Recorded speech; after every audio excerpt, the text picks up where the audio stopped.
This is the brand that broke the internet. Now, I know that term broke the internet gets thrown around more than a sevens rugby ball, but this brand actually broke Christian internet for a day by mistake. What had happened was there's this TikToker named Addison Rae who I didn't know about until I decided to cover this video, but she partnered with them and Adidas, and she wore this Holy Trinity bikini. Now, I'm not sure why this would be such a controversial thing, but it was a controversial thing. So it's got Father, Son, Holy Spirit. Obviously, in Christian communities, it is seen as a very blasphemous and disrespectful thing to do. So the image went viral, mostly due to outrage from random social media accounts run by Christian fundamentalists and conservatives. Within days, Rae and Praying had scrubbed the image from their feeds, and Haddad, that's the founder of this brand, Praying, says that Adidas deemed the ordeal the worst social media disaster of 2022. And Adidas at the time, I think, was still working with Kanye. So, damn, that's a huge disaster. So why are we looking at this brand? Why are we looking at a disaster? We're looking at it for a few reasons. If you want to grow a brand, stick around.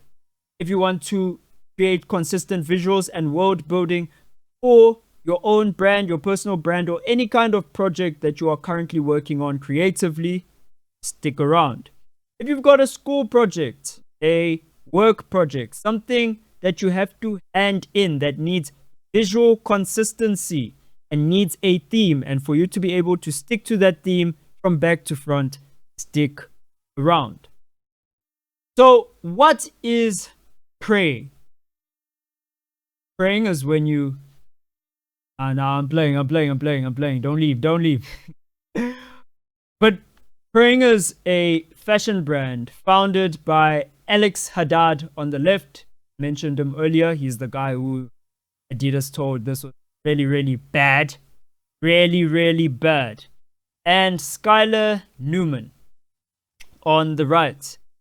Now, this duo decided around 2019 to start a brand, and they've been using a lot of MySpace 2005 to 2009 aesthetics. Let's just go from here, right here. So they specialize in flash photography, low image quality, simple fonts, and having an edgy sincerity to this brand. And it uses the 2005 to 2000. Yo, that's crazy. 2009 aesthetic. And it feels very MySpace. It feels very Tumblr beginnings. Internet foundational aesthetic. So they leave you with this really low quality type of feeling that feels like it was captured by amateurs and is very anti-aesthetic, as I like to put it. So when you're looking at the visuals, it doesn't feel like you are supposed to seeing this in terms of a professional brand, but it's all very consistent. You can see that they've got an image here. This was actually posted right onto their Instagram, an image, TikTok star under fire for religious themed bikini, and they've reposted it onto their socials. They've also got, again, these really well planned, well choreographed visuals, but they seem to be all based on flash photography, low quality. I like the Brangelina jeans that they've got going on. It's based off this feeling that throws you into 2000s nostalgia. This is something that you'd see in maybe a Christian household, or when someone's passed away. Martha, every saint has a past, every sinner has a future. It's very dreamy. It reminds me of a pastor called Joyce Meyer. Looks like her kind of brand. They've got the Brangelina hoodies, and yeah, everything here just feels very dynamic. And also, if you watch my last video, it feels very cursed image, just like MLMA. Like, look at how cursed this foot burger is.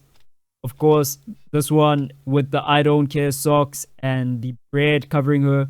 And they've also managed to tap into Lara Croft, portrayed by the one and only Angelina Jolie, which is very, very 2003, 2004 coded. And I love the fact that they actually used the picture of Angelina to use the other picture of Angelina on the skirt that they're actually selling. And then one of my favorite pieces that they've got is this one with the Lil Wayne lollipop.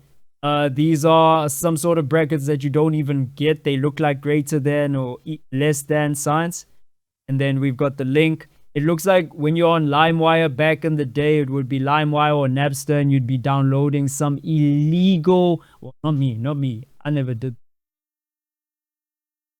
You'd be downloading some illegal ass stuff, and you weren't allowed to have it technically, but you did have it, and you got lollipop. It reminds me of a story. Back in the day, we had like these Motorola's. You know the Motorola V360? Maybe you had it in the States. Surely you had it in the States.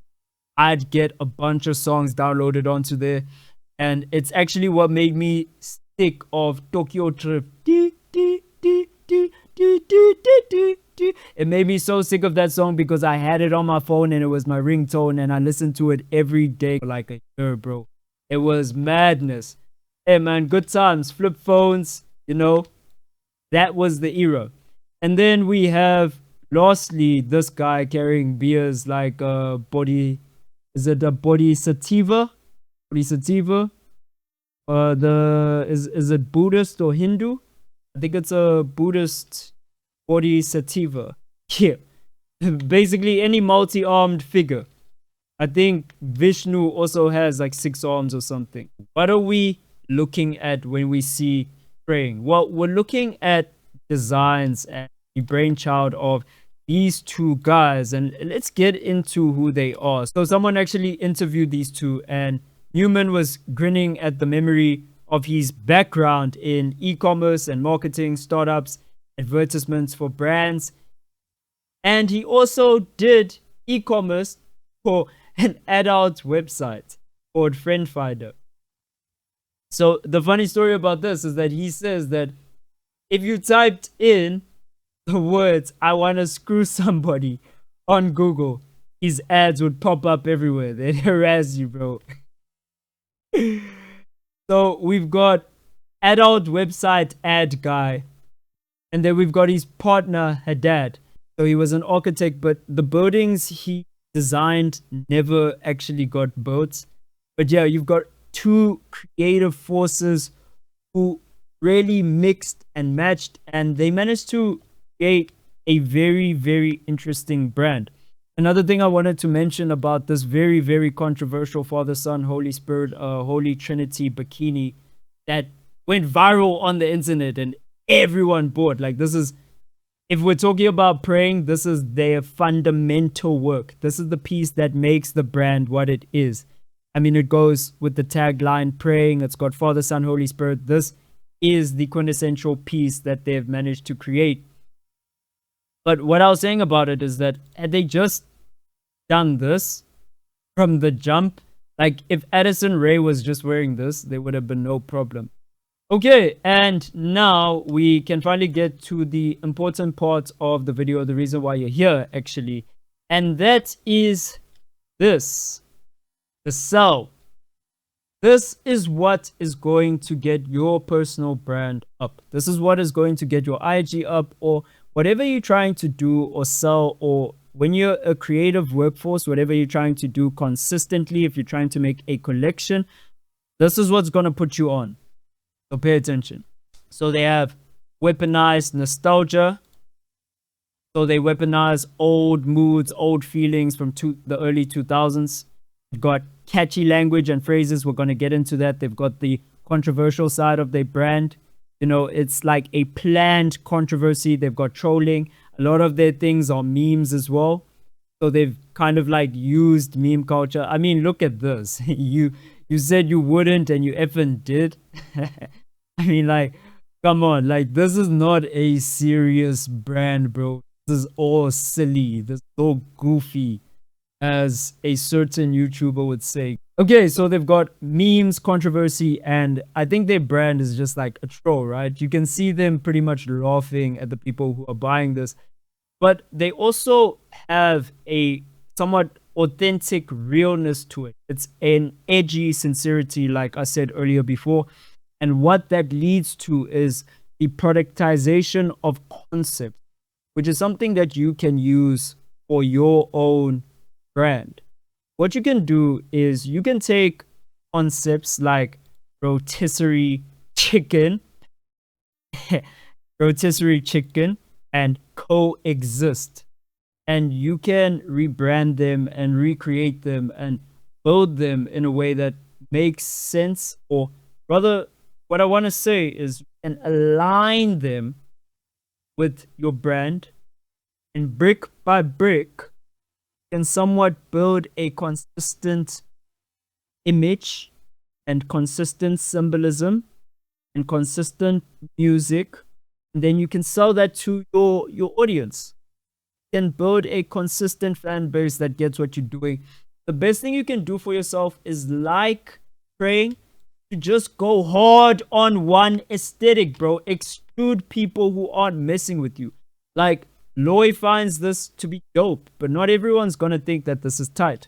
So the productization of concepts, you take a concept that is important to you and you expand it.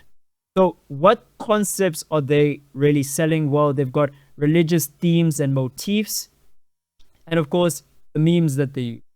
So the religious themes and motifs, obviously with the tagline praying, such a core fundamental part of their brand, but they almost said a trolling, sarcastic way, but also a real way. They're hitting both niches at once.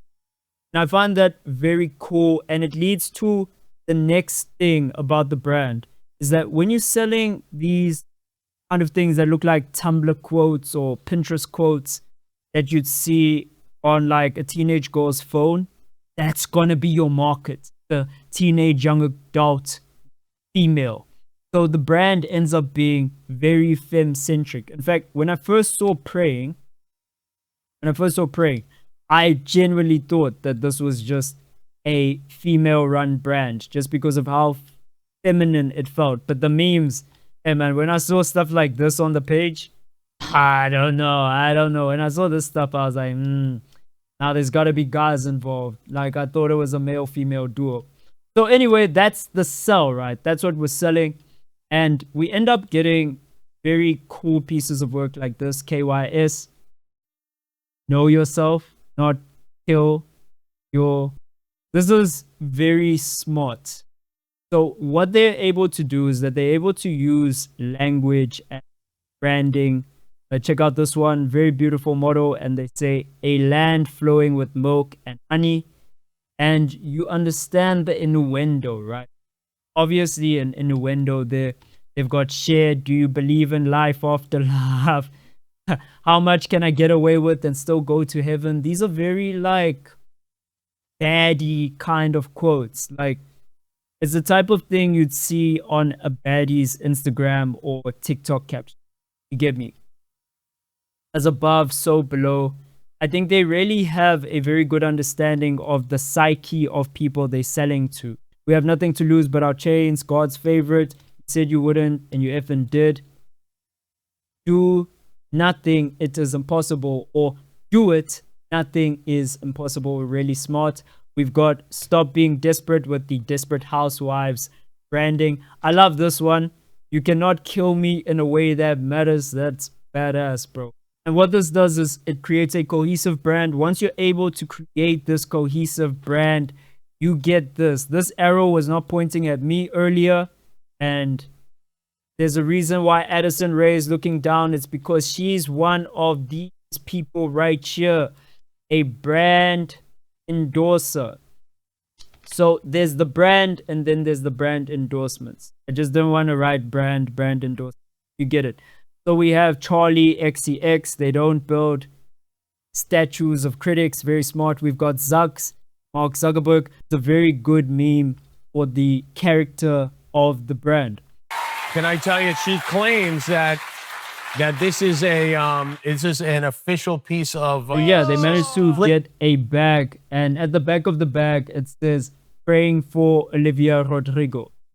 There's branding like dolls that are hopefully not used for never mind. We've got Meg the Stallion, we've got Machine Gun Kelly, MGK, we got Mia Khalifa. There's somewhat a hardcore feeling to the brand itself. Brand makes itself stand out, you know, with imagery like this. Like, yo, what the hell? This is crazy. They also do stuff like this, which is very perplexing. This was when Stable Diffusion, an AI model, released a capability to be able to add text and create an optical illusion based off of that text. And if you zoom out a bit and squint your eyes, you'll be able to read God's favorite in this. And the rest of the image is just messed up anyway. There's nothing coherent in that. It's just a garbled mess of goop-de-goop like a lot of AI is. Or was, rather. These days, AI is actually very consistent. And again, the brand speaks for itself. It's got that flash photography aesthetic, which I like so much. They also have a very cool way of bringing in people who might not even be influencers, but just people who have actually worn the brand. She looks like someone who genuinely just took a really good mirror selfie. They reposted it onto their main account. This helps build a relationship with the audience, and it's something that I think not a lot of brands do well. Just taking whoever is genuinely using their product and just reposting it and being like, Wahali, you know? I will say it doesn't feel very masculine. Like, it's not the type of brand I'd pop, because there's not a lot of pieces for guys, but there's some teas, right? And the main character ones and maybe God's favorite are like good sells. You know, anyone can buy these and feel pretty cool with them. You know, I'm not sure about the father figure one, but hey, hey, we'll leave that there. So we've also got You Don't Matter, Give Up, or You Matter, Don't Give Up, and they managed to take Paris Hilton and incorporate her into the brand. What I like so much about some of these images is that I'm not even sure like Mia Khalifa took this picture and endorsed it. I'm not even sure Paris Hilton actually endorsed the brand. This is that guerrilla marketing that kind of makes your brand stick out no matter what, and allows you to kind of do things like this. This is one of the jackets that has main character printed on it. This one says dudes equal hot. I don't care. Very, again, baddie quote. They understand the market that they are targeting. And I really appreciate the cohesiveness, just the cool swagger and the rebellion of this brand. The way I put it is that praying turns pop culture into a joke. You know, it turns this whole pop culture thing into this big joke, this big meme, and it poses an existential question to you, and that is, where's the line between the sacred and silly, basically? That's the magic trick that they're using on you. You know, it's profound and it's profane, and it ends up being a brand that builds images like this. And this, no matter what anyone tells me, this is great art because it's so challenging, and it's definitely going to get a bunch of people angry. And once you get people angry, you get numbers. You can use people's emotions to sell. And so long as you're these guys and you can sell that these guys would have been passing around jokes, passing around a blunt, or passing around, you know, like a drink, as long as it's in good fun, the creative process is just about getting out potent ideas. Then you're gonna win. I mean, how they design their clothes, just by the way, is they would just take pictures of like stock bikinis and stock t-shirts, stock hats, and they'd go paste that into their Instagram stories. then they'd use the actual text features from Instagram, and then they'd just drag the text and post it to their stories. And then based on the response that they get from their stories, based on whether there's a lot of likes and there's a lot of views on each post, they can make a decision to actually print those tees and create them. What's important, again, is to, when you set up a brand, set up some constraints for yourself. Okay, we're going to use weaponized nostalgia. We're going to use catchy phrases. We're going to have a trolling kind of fun feeling, but we're going to contrast that with religious themes. Set up a framework like this for yourself, because that is the sell. That's what's going to find the important people and resonate with the right people. You can also do this if you are just a visual artist or even a musician. All right, Lois signing off.